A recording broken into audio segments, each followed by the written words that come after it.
préparé d'avance pour chacun de nous puisse être réalisé dans le nom de Jésus. Amen. Je vous bénis, frères et sœurs. Je vous bénis encore. Vous savez, j'avais dit ça mercredi, la bénédiction de l'Éternel, ce n'est pas le matériel. La bénédiction de l'Éternel, c'est la visitation de l'Esprit. Amen. Là où il y a l'Esprit, là où il y a la présence de l'ennemi. Amen. Parce qu'il avait dit à Salomon, après avoir sacrifié toute une journée des holocaustes, il a dit, demande-moi ce que tu veux. Le soir, très tard, Salomon a demandé une chose, il a demandé que la sagesse. Amen. Pour conduire le peuple de Dieu. La bonne demande. Amen. La bonne demande. Dieu a fait de cet homme-là un des plus riches que le monde ne peut en avoir. Il n'a pas demandé l'argent. Il a demandé la sagesse. Bien-aimé, il y a autre chose que l'argent. Il y a autre chose. Quand tu l'as, c'est rien. L'argent, c'est ces choses. Amen. Et vous l'avez déjà. Il faut seulement avoir la sagesse de Dieu. Amen. Voilà notre thème, notre message d'aujourd'hui, c'est garde ta consécration en Christ. Amen. Garde ta consécration en Christ. Amen. Beaucoup d'entre nous, ou presque la majorité, ce n'est qu'un ou deux, on a tous été baptisés. Vous avez constaté que souvent, comme les gens témoignent, qu'après le baptême, au lieu d'aller encore vers le Seigneur, c'est comme si le mal est venu nous chercher encore. Amen. C'est comme si vraiment que non, on nous avait dit, allez, maintenant livrez-vous encore au mal. C'est tellement compliqué après le baptême. Et vous allez voir que beaucoup font des bêtises après les baptêmes. Et ils regrettent et ils sont dans la condamnation. Ils disent, mais on a reçu un baptême. Mais comment ça se fait que je fais encore de telles choses? Amen. J'ai reçu un baptême, mais comment je me suis trouvé dans cette situation? Alléluia. C'est de garder sa consécration. Amen. Amen. Voilà. Vous allez pouvoir comprendre que tu as reçu ton baptême, tu as reçu le Seigneur Jésus-Christ. Il est là, mais tu n'as pas la paix. Tu croyais que non, en allant plonger dans le lac pour recevoir le baptême, et en sortant, la paix sera là, et je serai joyeux, tout cela. Mais je n'ai pas la paix. Ça a duré peut-être un jour ou deux, mais le monde est revenu et la paix n'y est plus. Amen. Vous savez qu'est-ce qui nous fait arriver à ces choses? C'est toujours la consécration. Tu as reçu cela, mais le prince de la paix, celui qui donne la paix, n'est pas là où il doit être. Il ne règne pas dans ta vie. Amen. On l'appelle le prince de la paix. C'est lui qui est le prince, c'est lui aussi qui doit régner dans ta vie. Amen. Si le prince de la paix n'a pas la première place, il ne pourra pas faire son travail. Amen. Si le prince de la paix, il est dans la place du passager, mais il ne pourra pas avoir de la puissance dans la voiture. Amen. Il faut que le prince de la paix, il puisse prendre le volant, le contrôle du véhicule. Et toi, tu es où? À la place du passager. C'est lui qui te conduit maintenant, il te dirige. Et souvent, nous, on reçoit, on croit que c'est la religion. Ah ben oui, il est là, j'ai reçu mon baptême. Mais il est où? Dans quel endroit tu l'as mis? Peut-être même dans la chaise de derrière, peut-être même dans le coffre. De temps en temps, tu vas ouvrir quand tu as besoin de lui. Est-ce que c'est lui qui conduit? Quand il conduit, on l'appellera le prince de la paix et la paix sera dans ta vie. Amen. Amen. Voilà, le chagrin ne sera plus. Il nous dit, je suis la lumière du monde. Celui qui me suit ne marchera pas dans les ténèbres. Alléluia. Mais il aura la lumière dans sa vie. J'ai reçu le Seigneur, j'ai été baptisé. Il dit, je suis la lumière du monde. C'est lui qui me suit. Est-ce que toi tu suis la lumière là? Alléluia.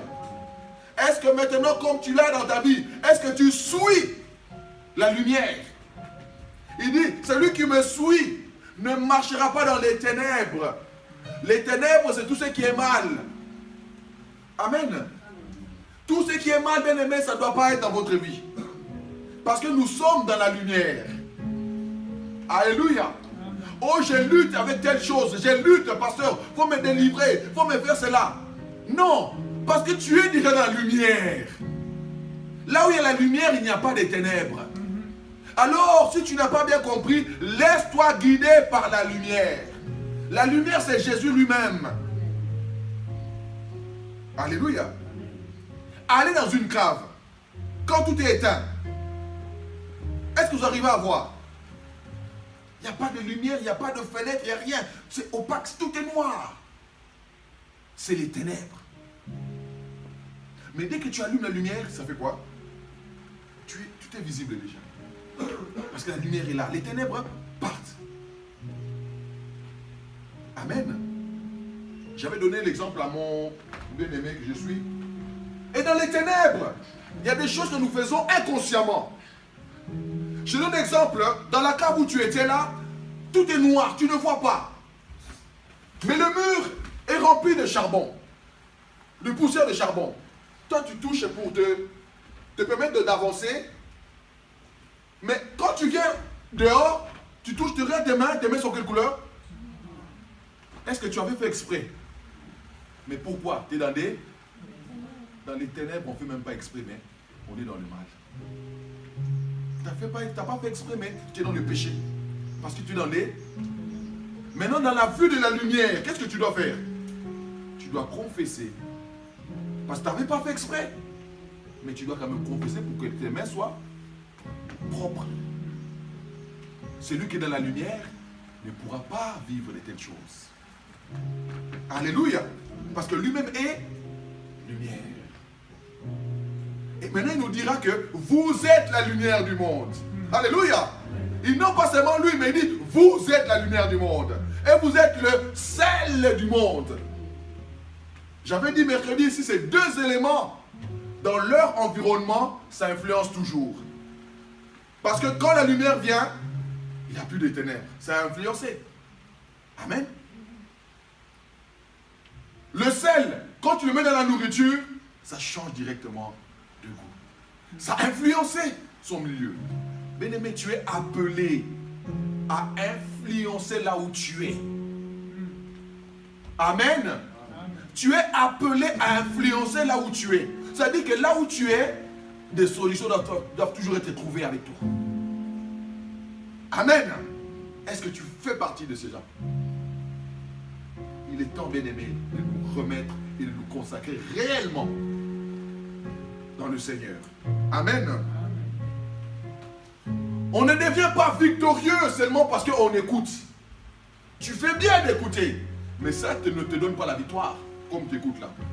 C'est la mise en pratique de cette parole-là écoutée qui te donne la victoire. Amen.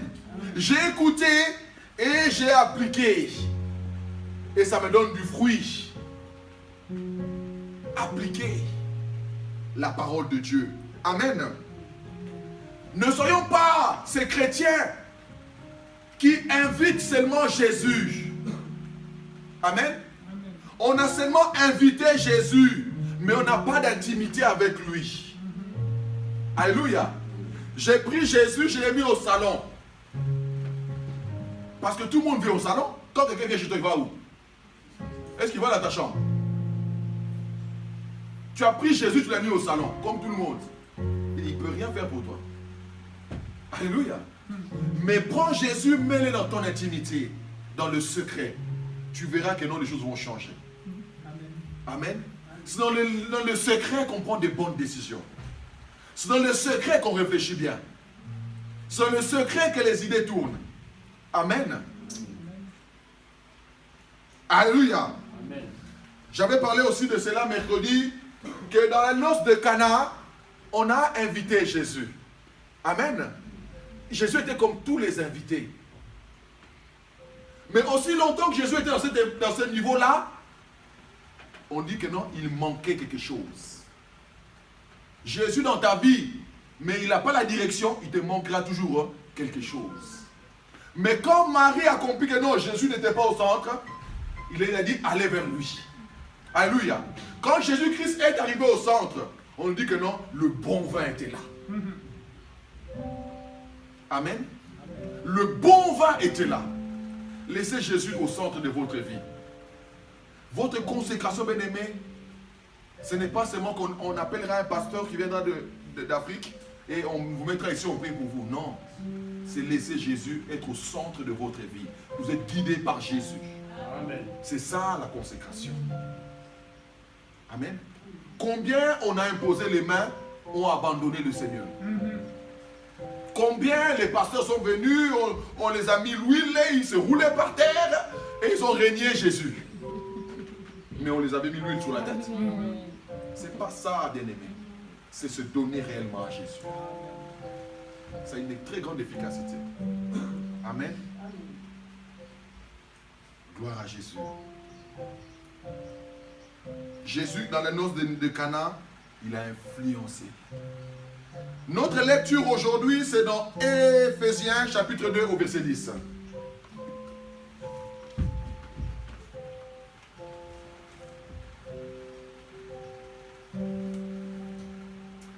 Éphésiens chapitre 2 au verset 10, on se tient pour honorer la parole de notre Maître.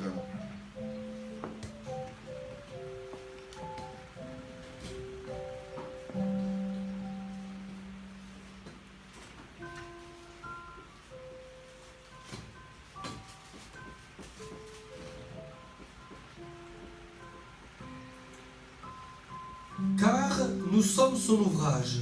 Nous sommes son ouvrage. Ayant été créés en Jésus-Christ. Ayant été créés en Jésus-Christ. Pour de bonnes œuvres que Dieu a préparées d'avance afin que nous les pratiquions. Tu peux relire, mon frère. Car nous sommes son ouvrage. Éphésiens chapitre 2 au verset 10.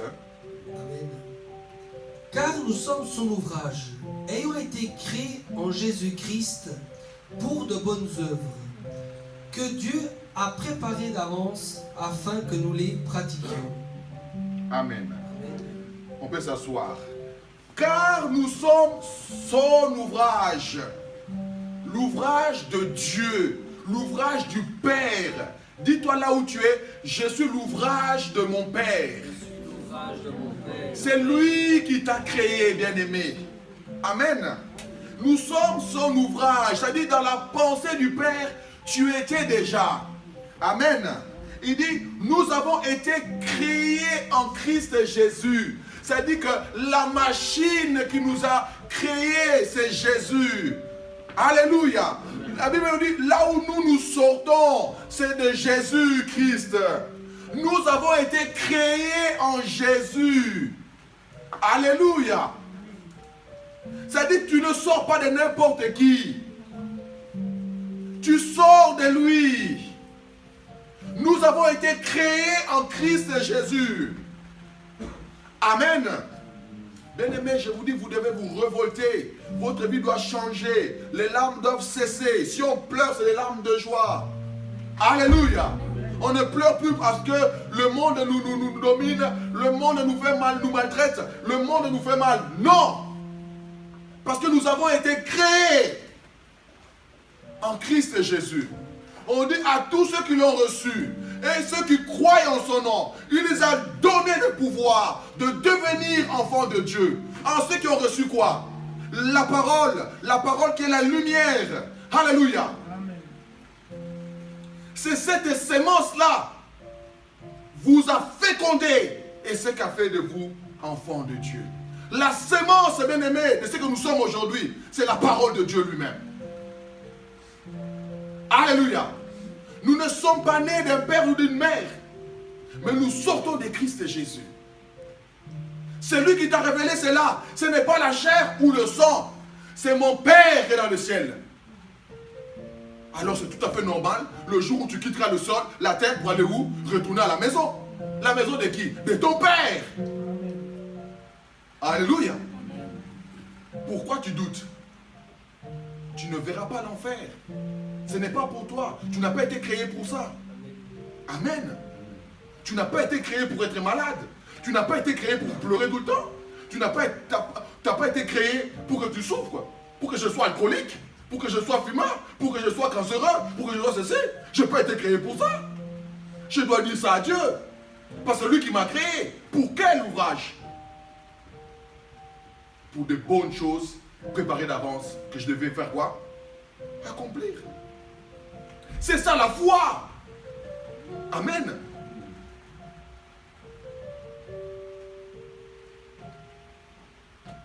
Jésus-Christ est dans le jardin de Gethsémani avec ses disciples. Il priait. Après, il dit, partons d'ici. Il dit, le prince de ce monde vient. Alléluia. Le prince de ce monde va venir. Même si tu es en Christ, il va venir. Ne trompez-vous, il va venir. S'il est allé vers Jésus, il vient aussi vers vous. Alléluia. Mais Jésus dit une chose qui est fondamentale. Il dit, il n'a rien à moi. Il est en train de venir, oui, mais il n'a rien à moi. Ça dit qu'il ne trouvera pas ces objets chez moi. Vous savez pourquoi nous sommes facilement dominés? Facilement nous pleurons. Facilement nous sommes dans le burn-out. Facilement nous sommes dans la dépression. Parce que nous avons des objets de Satan en nous. Alors il revendique ces objets. Il a le droit d'aller chercher. Alléluia. Il vient, mais il n'a rien à moi. Il n'a rien. Il n'a rien à moi.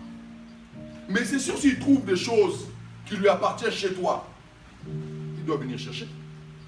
Amen. Alléluia. On nous dit que non, que le voleur fait quoi? Rôde. Ou le lion rôde. Mais il rôde. Il cherche qui? Mais c'est lui qui est dans la faiblesse qui va dévorer. Vous savez, quand vous marchez dans la rue, vous croisez les voleurs, non? Est-ce que vous chassez les voleurs là? Je chasse voleur. Tu ne sais même pas que c'est un voleur. Amen. On croise, le mal peut venir, on le croise. Mais tant qu'il ne trouve rien, il ne peut rien. Alléluia. Mais maintenant, je suis dans ma maison. J'ai laissé les fenêtres là où je suis ici. Maintenant, ma maison est restée à 40 km, à 40 minutes d'ici. Les fenêtres ouvertes, la porte ouverte. Le voleur fera quoi? Il dit, ah, quel cadeau. Je vais me servir. Parce qu'on a laissé les portes. Si tu avais fermé à clé, il ne pourra pas rentrer. La consécration. Ferme les fenêtres et les portes à clé. Amen. Il ne pourra pas rentrer. Même si tu vois, il rentre là. Tu vois la police. Mais si vous avez fermé la porte, non, j'avais laissé tout ouvert. Oh, la police ne fait rien. Monsieur, entre nous. Alléluia. Mais même le Seigneur ne pourra rien faire. Pourquoi? Tout est ouvert chez toi. L'orgueil, tu es là. Menteur, tu es là. Voleuse, tu es là. Tout, tu es là.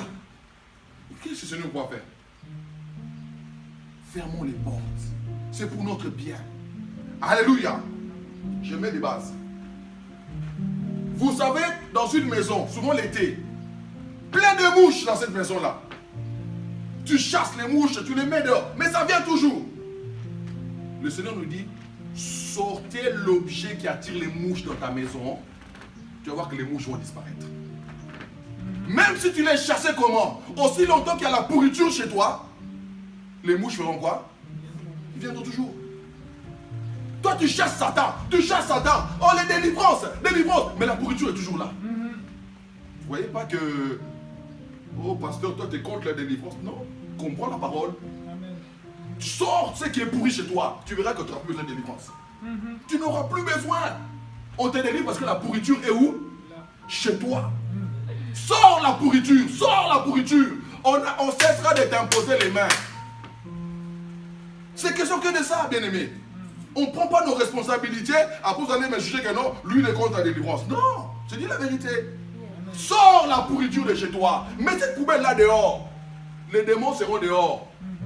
La Bible dit que Jésus-Christ, quand il est rentré dans le temple, il a mis dehors ceux qui faisaient le désordre dans la maison. Mettez ça dehors. Le vol dehors, l'alcoolisme dehors, ça dehors. Tu n'as plus rien à moi. Amen. Amen. C'est une décision que je dois prendre, de prendre ça, je mets ça dehors. Dans le nom de Jésus. Et dis-moi, cette mouche, elle va rentrer comment? Amen. Au pire, même si ça par des autres, c'est moi qui rentré. C'est une mouche. Mais tu n'as plus la légion. Alléluia. Gloire à Dieu. Et vous allez même comprendre que ce n'est même pas besoin d'ouvrir la fenêtre. La pourriture crée des mouches. C'est-à-dire au-dedans de vous-même. La consécration, frères et sœurs, ce n'est pas aller se baigner dans le lac de Neuch. C'est se consacrer à Dieu. Avec une conscience honnête devant Dieu. Alléluia. La Bible nous dit, ne donnez pas accès au diable. Ne donnez pas quoi? Accès au diable. C'est-à-dire que nous-mêmes, nous n'avons quoi? C'est-à-dire accès, donner accès, c'est ouvrir une porte. Ouvrir un chemin pour que lui puisse faire quoi? Entrer. Il rentre de plusieurs façons. Mais ce n'est pas l'accès que nous lui donnons. Amen. Il est dehors, bien-aimé. Il ne rentrera pas si tu ne l'ouvres pas la porte. Il ne rentrera pas. On dit seulement, il fait quoi? Il rôde. Il rôde. Mais si tu es dans la faiblesse ou tu es dans la distraction, ben là, il va rentrer. Mais tant qu'il trouvera que tu es ferme, assis sur la parole, peu importe, il ne pourra pas rentrer. On nous dit que le diable qu'on a chassé, ou les esprits méchants, ils partent. Trouvant du repos là-bas, ils trouvent du repos? Non, ne trouvant point de repos, ils se disent quoi? Retournons dans la maison là où nous sommes, quoi? Sortis. Mais on dit que si cette maison-là est balayée et vide, ils rentrent. Non pas seulement ils rentrent, mais avec 7 plus mauvais esprits. Avant, tu étais seulement menteur. Maintenant, tu es encore voleur. Et ainsi sur 7 autres. C'est compliqué maintenant. Amen. Mais on nous dit que non, quand il revient là, il trouve quoi? La parole de Dieu. Il trouve Christ. Il trouve la lumière. On dit que c'est l'homme fort qui a pris place. Il ne pourra plus s'asseoir. Bien-aimé, dis-moi alors, les chagrins seront pourquoi? Je vous parle de choses, ça c'est basique. Je veux que Arc soit une église victorieuse. Quand on vous voit là-bas, les gens disent que non, ça c'est des arcs. Amen. Alléluia. Ce n'est pas des gens qui, oh, il est devenu dépressif, ils sont d'où des arcs. Non.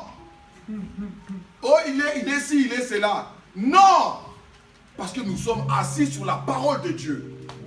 Ce que Jésus a fait, c'est que nous allons faire. Amen. Alléluia. Amen. Bien-aimé, la consécration, c'est de rentrer dans le plan que Dieu a préparé pour moi. Amen. Amen.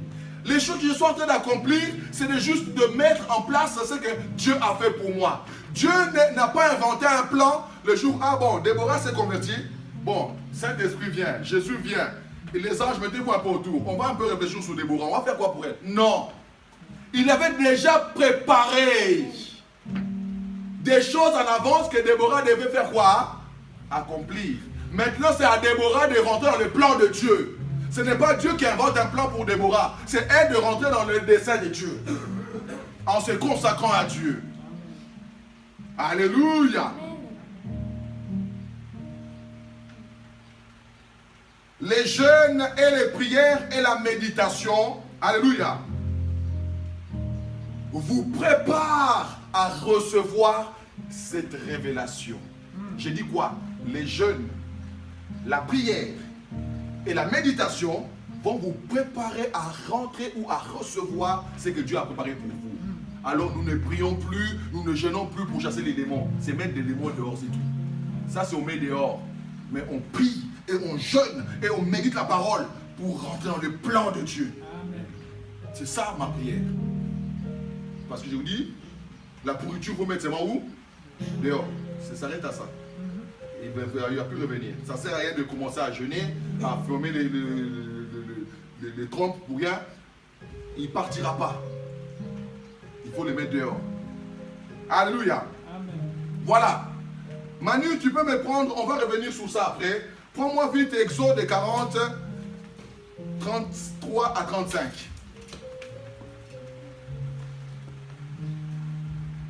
Je veux que nous puissions triompher, peuple de Dieu. Je veux que nous triomphons. Alléluia. Oui, cela est possible, c'est ton choix. Bien-aimés, certains dans cette église ont connu cela. J'avais fait un coma. Vous, certains ont connu ça. Un état de honte, un état de faiblesse, un état pitoyable. Un humain doit être dans cet état-là. L'engagement après, c'est depuis de jeûner et de prières. Je devais prendre une décision. Soit je continue l'alcool, soit j'arrête. Soit je continue l'alcool, soit j'arrête. Ce n'était pas que non, venez, posez-moi les mains. Non, c'était une décision que je devais prendre. Alléluia. Amen. Oui, c'est toi-même, tu dois prendre je prends une décision. Seigneur, je vais maintenant marcher avec toi. Amen. Vous pouvez me poser les mêmes mains. Sur la décision, je ne prends pas. Ça change quoi? Oui, Exode 40, 33 à 35. Oui, Manu. Il dressa le parvis autour du tabernacle et de l'autel. Et il mit le rideau à la porte du parvis. Attends, 40, hein? 40, 33. Oui. Il dressa le parvis, voilà, oui. Oui. Il dressa le parvis autour du tabernacle Oui. et de l'autel. Et il mit le rideau à la porte du parvis. Ce fut ainsi que Moïse acheva l'ouvrage. Ce fut ainsi que Moïse acheva l'ouvrage. Quel ouvrage? C'est le tabernacle. Bien aimé, cet ouvrage-là, c'était selon le modèle que Dieu lui a montré. C'est-à-dire qu'il n'a pas eu l'idée de faire ça. C'est Dieu qui lui avait dit, quand il était dans la montagne, de faire ceci, de cela. Le rideau sera de telle couleur, de telle épaisseur. Tu mettras ça. Tout l'ouvrage, c'est Dieu qui lui a révélé cela. On nous dit que non, Moïse ainsi... ce fut ainsi que Moïse acheva quoi? L'ouvrage. Il a fait ce que Dieu lui a dit de faire. Amen. La suite, 34. Alors la nuée couvrit la tente d'assignation. La nuée est venue maintenant couvrir la tente d'assignation parce que l'ouvrage que Moïse avait fini de créer, il a consacré ça à Dieu. On dit que la nuée c'est le Saint-Esprit, partie extérieure. Visible. Amen. Visible. Oui, mon frère. Et la gloire de l'Éternel remplit le tabernacle. Et la gloire de l'Éternel remplissait le tabernacle. Non seulement la nuée était autour, la partie visible du Saint-Esprit, mais on dit qu'au-dedans, c'était la gloire. La gloire était dedans. Bien-aimé, toi qui as reçu, toi qui es consacré à Dieu, cette partie visible doit être là, du Saint-Esprit. On doit voir le Saint-Esprit en toi. Amen. On dit qu'on voit souffler le vent. On voit les arbres bouger, mais on ne voit pas le vent. Alléluia. On doit voir les effets du Saint-Esprit dans ta vie. Mais au-dedans de toi, c'est la gloire de Dieu. Alléluia. Oui, mon frère. Moïse ne pouvait pas entrer dans la tente d'assignation. Moïse, maintenant, c'est lui qui a fait. Mais on dit que Moïse ne pouvait pas rentrer dans la tente d'assignation. Qui était dans la tente d'assignation? La gloire. La gloire, c'est qui? Là où, écoutez bien, Moïse, c'est la chair. C'est-à-dire que là où le Saint-Esprit est dedans, la chair n'a pas la place. C'est-à-dire que Moïse ne pouvait pas rentrer dedans parce que lui, il était parti chair. Dedans, c'était la gloire. Là où il y a l'Esprit de Dieu, la chair ne domine plus. La chair se tue. Bien-aimés, comprenons et grandissons. Amen. Là où le Saint-Esprit s'assoit, la chair, les désirs de la chair n'ont plus leur place. Amen. Oui, mon frère, continue encore. Parce que la nuée restait dessus. Parce que la nuée était dessus. Et que la gloire de l'Éternel remplissait le tabernacle. Car la gloire de Dieu remplissait le tabernacle. Oui, continue. Aussi longtemps que durèrent leurs marches, Oui. les enfants d'Israël partaient quand la nuée s'élevait de dessus le tabernacle. Voilà maintenant. On a toujours dit que non, Moïse, a dirigé le peuple d'Israël hors d'Égypte pour les ramener. Non. C'était qui dirigeait? La nuée. C'est-à-dire que le Saint-Esprit lui-même a conduit le peuple d'Israël. C'est-à-dire que quand la nuée s'élevait et avançait, il faisait quoi? On emballait nos affaires et on courait. On allait avec lui. Quand il s'arrêtait, tout le monde s'arrêtait. Alors c'est dit, c'est qui dirigeait? Est-ce que cet esprit dirige ta vie? Le Saint-Esprit dirige-t-il ta vie? Je pose la question. C'est ça la consécration. Le Saint-Esprit dirige-t-il ta vie? Amen. C'est des bonnes questions que nous devons nous poser. Gloire à Jésus. Nous continuons. Le Saint-Esprit, il s'est manifesté. Bien-aimé, quand il se manifeste dans la vie d'un homme, la chair n'existe plus. Amen. La chair n'existe pas. Parce qu'ils ne peuvent pas cohabiter ensemble. Le Saint-Esprit ne cohabite jamais avec la chair. Soit c'est la chair, soit c'est lui. C'est un choix que tu dois faire. Amen. Je ne vous dis pas que quand je suis sorti de cette situation-là, et que quand je voyais 2000 litres d'Heineken, ou je voyais je sais pas, un Rora, que j'avais pas envie de boire ça. J'avais envie. J'avais envie. Amen. Mais c'était plus la chair qui devait prendre place. C'est l'esprit maintenant. C'est l'esprit, c'est un choix que nous faisons. C'est pas que non, le jour où Dieu viendra mettre sa main, non, Dieu ne mettra plus la main. Il a déjà accompli cela sur la croix. C'est à toi maintenant d'accepter. C'est à toi de te faire violence maintenant pour lui. Alléluia. C'est à toi maintenant. C'est à toi, misérable que je suis. Dis-toi, misérable que je suis. Qui me délivrera de ce corps de la chair? C'est que lui. C'est un choix que toi tu dois faire. Si tu trouves cela est bon pour toi, Dieu ne pourra rien faire. Mais par contre, si tu prends l'engagement, dis Seigneur, aide-moi, je ne veux plus ça. Il va t'aider. Il va t'aider. Il va t'aider. Il va t'aider. Il ne va pas te laisser ainsi. Amen. Il est Dieu.